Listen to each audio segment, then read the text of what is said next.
Novels T V YouTube channel پر آپ سب دوستوں کو خوش آمدید کہتے ہیں۔ سردار حماد اور واجد دونوں نے مل کر انہیں باہر لائے اور ڈرائیور کو نکالنے کو کہا۔ انہوں نے جلدی سے گاڑی نکالی اور گوٹ کے قریب ہسپتال پہنچ گئے تھے۔ وہاں ایک ماہر ڈاکٹر اور رات کی ڈیوٹی پر ہونے والے ڈاکٹرز موجود تھے۔ وہ سب کے سب حرکت میں آ گئے۔ انہوں نے جلال الدین کو ایمرجنسی میں لے جا کر ان کا چیک اپ شروع کر دیا۔ سردار حماد اور سردار واجد دونوں اپنے بابا سائیں کے لیے دعا گو تھے۔ فیروز خود بھی پریشان تھے اور وہ دونوں کی بے چینی اور بے قراری بھی دیکھ رہا تھا۔ وہ چلتے ہوئے ان کے پاس گیا اور انہیں تسلی دینے لگا۔ صبرینہ نے حماد کے شانے پہ ہاتھ رکھا۔ حماد حوصلہ رکھیں، کچھ نہیں ہوگا بابا سائیں کو۔ اگر آپ ہمت ہار گئے تو واجد کو کون سہارا دے گا؟ وہ یک بستہ کوریڈور میں ٹہلتے ہوئے ڈاکٹرز کے باہر آنے کا انتظار کر رہا تھا۔ تبھی ایمرجنسی کا دروازہ کھلا اور ڈاکٹر باہر آئے۔ وہ دوڑ کر ان کے پاس گئے اور بڑی بےتابی سے ان سے استفسار کیا، ڈاکٹر صاحب میرے بابا سائیں کی کیسی طبیعت ہے؟ اب پلیز بتائیں۔ ان کا بی پی ہائی ہو گیا تھا اور ساتھ میں شوگر لیول بھی کافی بڑھ گیا تھا۔ اب وہ کچھ ٹھیک ہیں۔ انہوں نے اپنے مخصوص دھیمے انداز میں اس کو بتایا اور حماد کے کندھے کو تھپ تھپا کر انہیں تسلی بھی دی۔ کیا میں اپنے بابا سے مل سکتا ہوں؟ انہوں نے بڑی بےتابی سے پوچھا۔ نہیں، ابھی نہیں، کچھ دیر کے بعد، انہوں نے ان کی بےتابی دیکھ کر کہا۔ لیکن کیوں؟ ابھی کیوں نہیں؟ انہوں نے غصے سے جھنجھلا کر پوچھا اور سوالیہ انداز میں ڈاکٹر کی طرف دیکھا۔ ابھی وہ انڈر آبزرویشن ہے اور پلیز نیکسٹ ٹائم خیال رکھیے گا ان کو کسی بھی قسم کی کوئی پریشانی نہ ہو اور نہ ہی وہ کوئی سٹریس لیں پلیز، ورنہ ان کے لیے خطرہ بڑھ جائے گا۔ پہلی ٹینشن کی وجہ سے ان کا یہ حال ہوا ہے، دوسرا عمر کے اس حصے میں آپ کو ان کا خاص خیال رکھنا چاہیے۔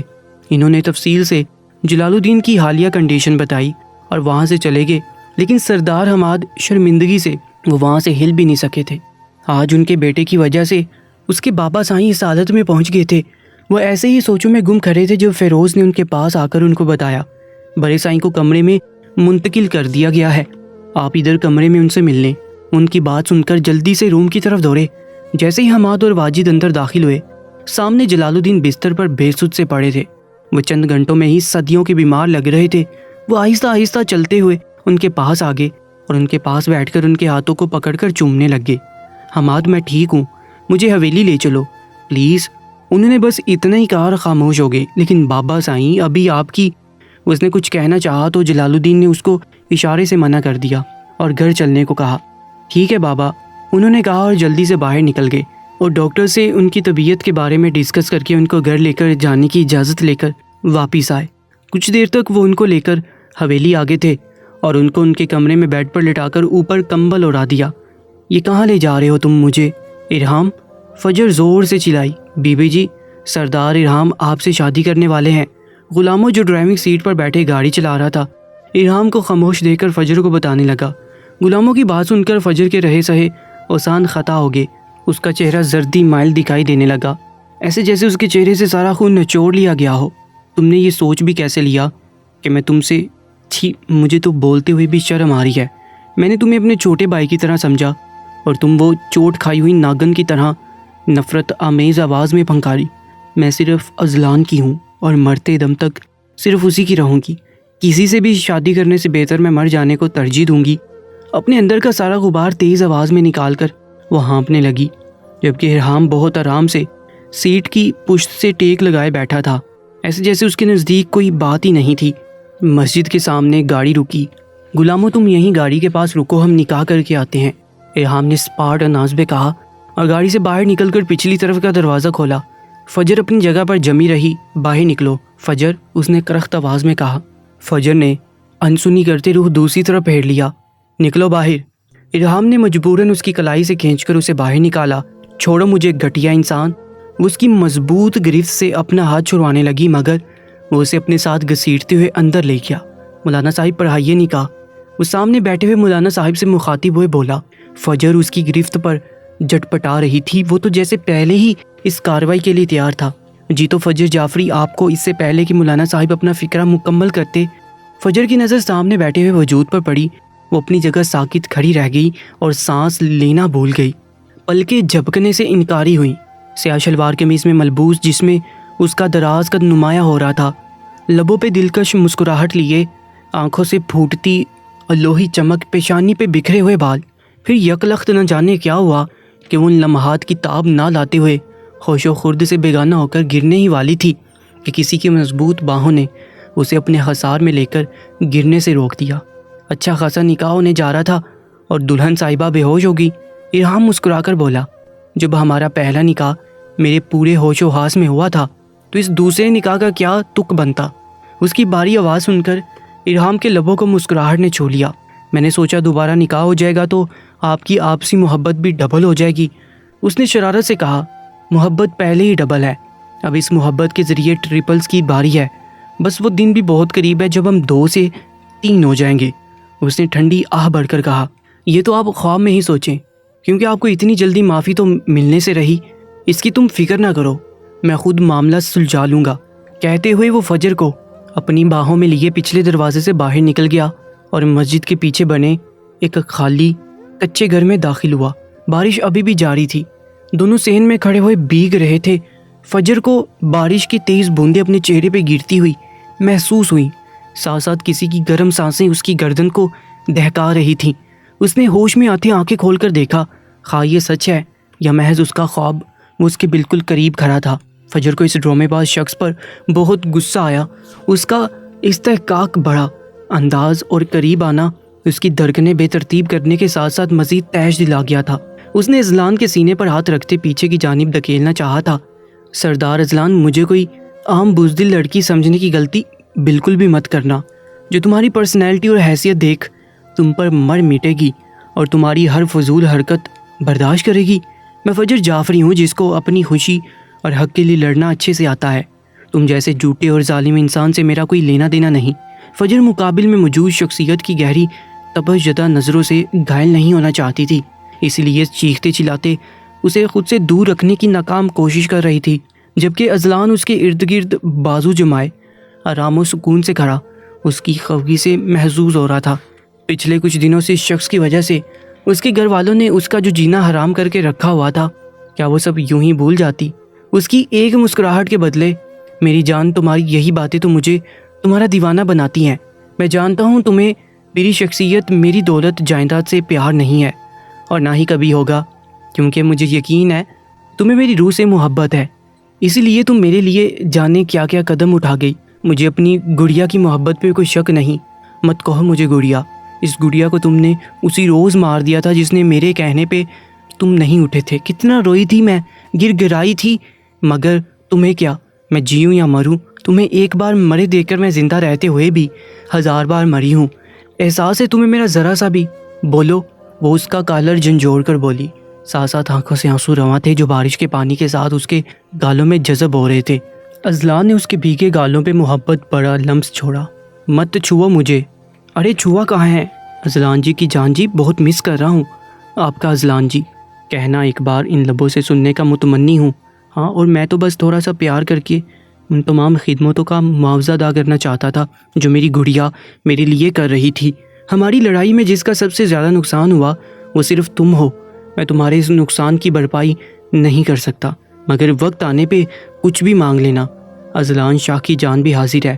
وہ سینے پر ہاتھ رکھ کر تھوڑا سا جھک کر بولا، ساتھ ساتھ آنکھوں نے بھی جھک کر جیسے سلامی پیش کی۔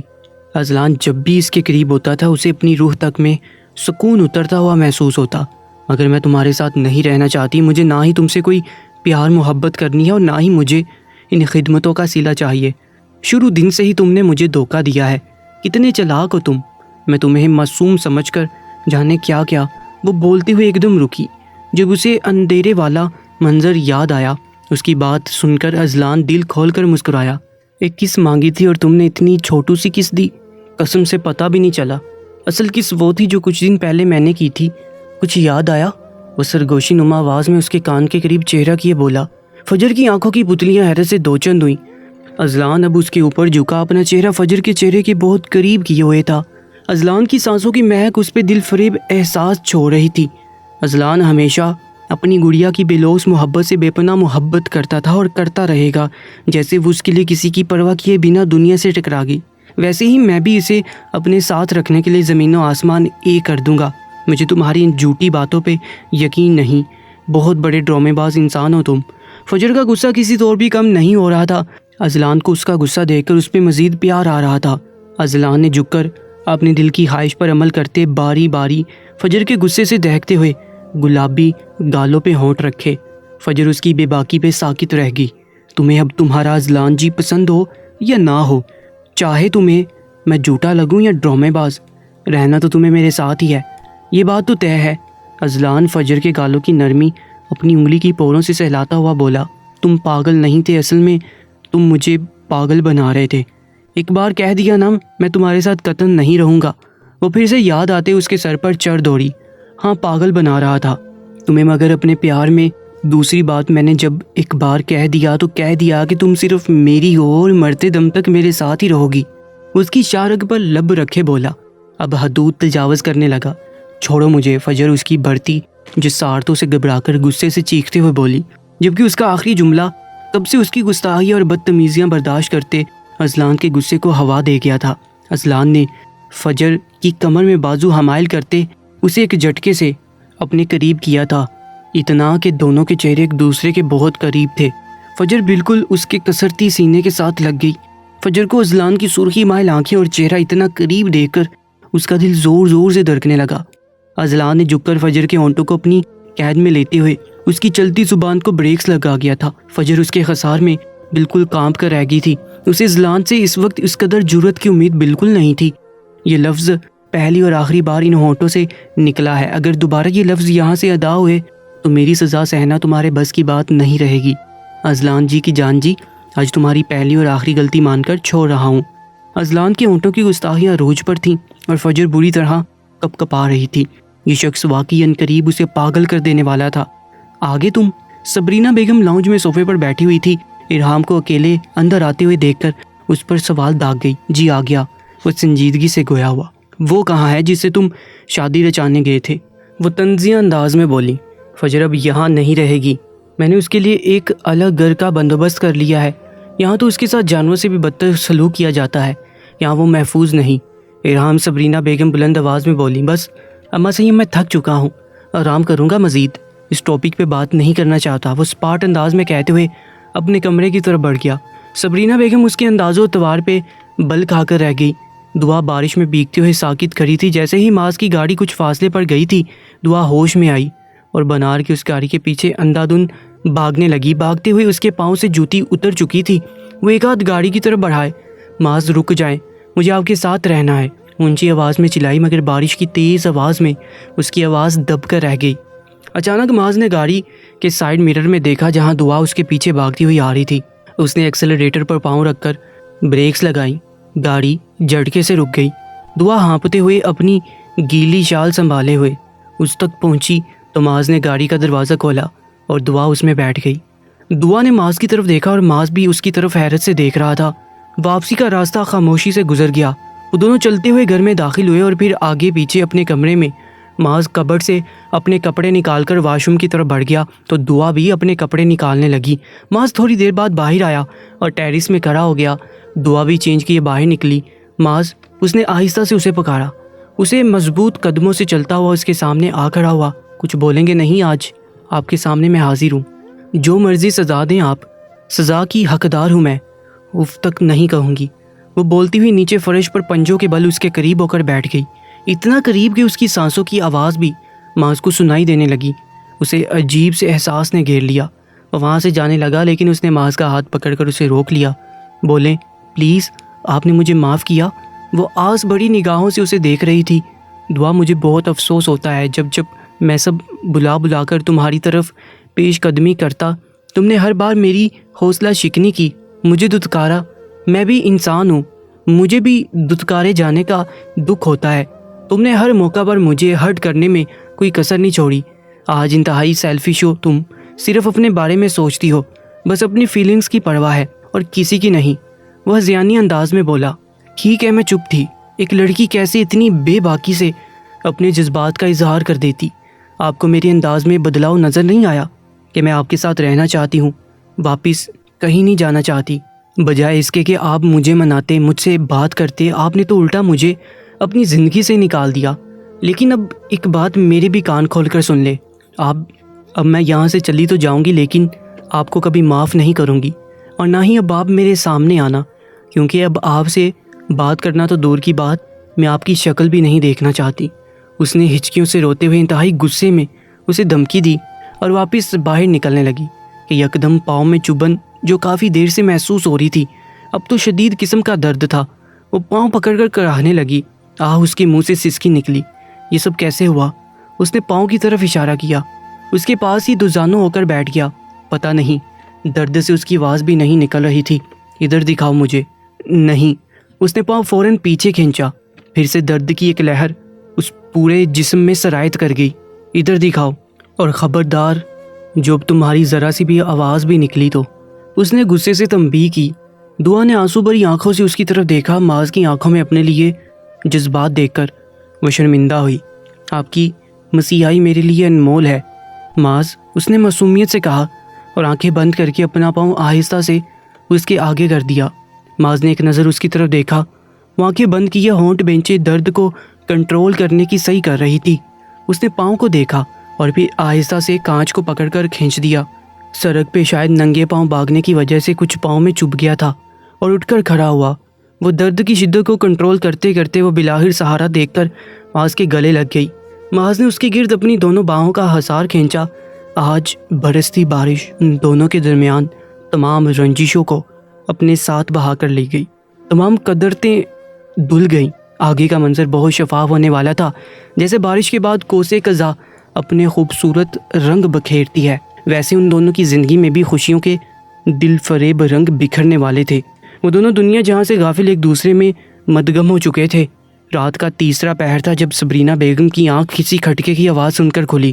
انہوں نے کسی احساس کے تحت اپنی نیند سے بوجھل آنکھیں کھول کر بمشکل اپنے ارد گرد نظر دوڑائی، لیکن کمرے میں اندھیرا ہونے کے باعث کچھ ٹھیک سے دکھائی نہیں دے رہا تھا۔ دوستو، آج کی اس ایپیسوڈ کے بارے میں ہمیں اپنی قیمتی رائے سے ضرور آگاہ کیجیے گا۔ اس ناول کی نیکسٹ ایپیسوڈ دیکھنے کے لیے اس چینل کو سبسکرائب کر لیجیے گا۔ اپنا بہت زیادہ خیال رکھیں۔ اللہ نگہبان۔